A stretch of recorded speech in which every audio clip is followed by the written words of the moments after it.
is your latest African news. Your news highlights. Kenya.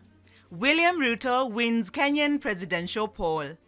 West Africa. Ivorian troops arrested in Mali charged with undermining state security. Mali. UN troops rotations in Mali to resume. Uganda. Ugandans manufacture low-energy consumption computers. South Africa. Zuma lawyers try to overturn the decision to send him back to jail. Diaspora. More black NFL retirees approved for dementia claims after rescored tests. Kenya. William Ruto wins Kenyan presidential poll amid dramatic scenes. Deputy President William Ruto has been declared the winner of Kenya's presidential election amid dramatic scenes. He narrowly beat his rival Raila Odinga, taking 50.5% of the vote according to the official results. The announcement was delayed amid scuffles and allegations of vote rigging by Mr. Odinga's campaign. 4 of the 7 members of the Electoral Commission refused to endorse the result, saying it was opaque. This was the first time Mr. Ruto, 55, had run for president. He has served as deputy president for 10 years but fell out with President Uhuru Kenyatta, who backed Mr. Odinga to succeed him. The 77-year-old former prime minister, who got 48.8% of the vote, was running for president for the 5th time. Celebrations have broken out in several parts of the country, including in Mr. Ruto's strongholds of the Rift Valley and that of his deputy Rigathi Gachagua in the central region. Supporters of Mr. Odinga have staged protests in the western city of Kisumu and some parts of Nairobi. West Africa. Ivorian troops arrested in Mali charged with undermining state security. Dozens of Ivorian soldiers held in Mali and accused of being mercenaries have been charged with attempting to harm state security and remanded in custody. A Malian judicial source said a Bamako prosecutor charged the soldiers with an attempt to undermine state security. But negotiations between Ivory Coast and Mali to obtain the release of the 49 soldiers were continuing, said a source close to the talk.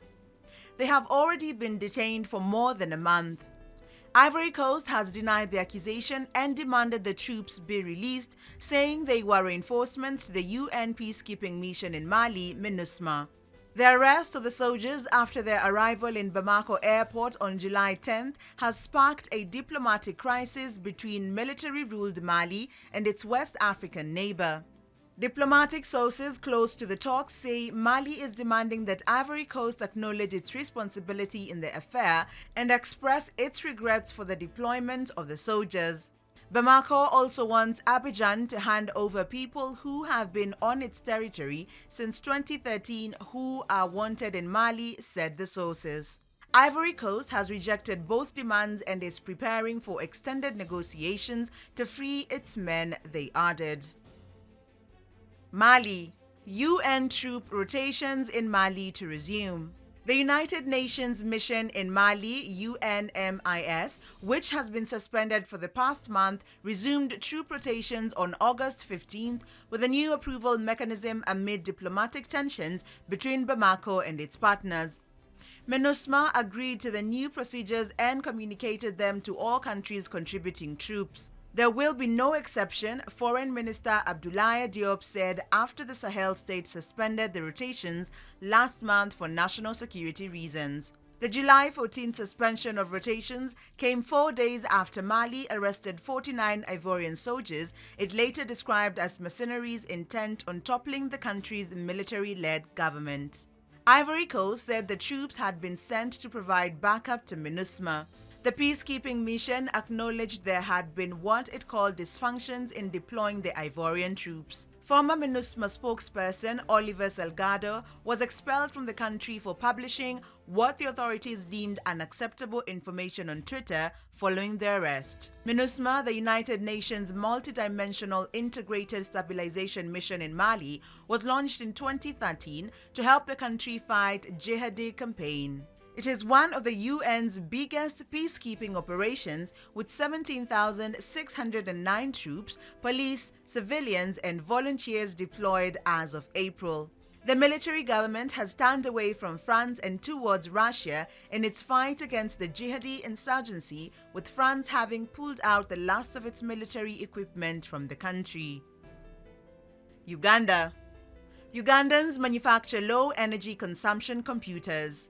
Ugandan engineers have developed Microfuse, a device designed to make computing and computers accessible to all Africans, especially those who are dealing with irregular power supplies. The device is currently being tested in a school on the outskirts of Kampala. It is a small revolution for the school.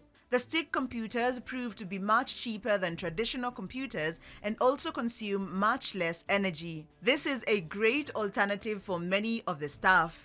The laptop, made from local materials, costs $70 and can operate in very remote areas of the continent thanks to solar energy.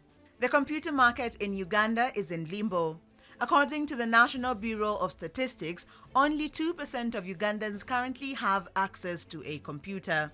The engineers hope to have 10,000 devices on the market by October, but they also want to go further and aim for the African Continental Free Trade Area in order to be more competitive. South Africa. Zuma lawyers try to overturn the decision to send him back to jail. Lawyers representing former South African President Jacob Zuma have asked the court to overturn a decision to send him back behind bars. Zuma was sentenced to prison last year but granted medical parole after just 2 months. The 80-year-old was jailed in July 2021 after being sentenced to 15 months for contempt of court. The former president repeatedly refused to testify before a commission of inquiry into the rampant corruption under his presidency, that is 2009 to 2018. In December, the court overturned Zuma's parole, ruling that the head of the prison service who made the decision was not justified in doing so. During his stay in prison, Mr. Zuma was hospitalized for an undisclosed operation. Violent protest and looting followed Jacob Zuma's imprisonment in July 2021. The violence affected the eastern province of KwaZulu-Natal before spreading to Johannesburg, killing more than 350 people and damaging the country's economy. Diaspora. More black NFL retirees approved for dementia claims after rescored tests. 2 years after a pair of former players sued the NFL over the treatment of black retirees in the league's $1 billion concussion settlement, hundreds of men whose medical tests were rescored to eliminate race bias now qualify for awards. The newly approved payouts announced in a report are a victory for NFL families in the decade-long legal saga over concussions. The 2020 lawsuit unearthed the fact that the dementia tests were being race-normed, adjusted due to assumptions that black people have a lower cognitive baseline score. Changes to the settlement made last year are meant to make the tests race-blind. The new results will add millions to the NFL's payout for concussion-linked brain injuries. Of the 646 black men whose tests were rescored, nearly half now qualify for dementia awards. 61 are classified as having early to moderate dementia, with average awards topping $600,000, while nearly 250 more have milder dementia and will get up to $35,000 in enhanced medical testing and treatment, according to the Claims Administrator's report. Thanks for watching. Please subscribe, follow, share, and like our video. It's the best way of supporting us. And remember, Africa is watching.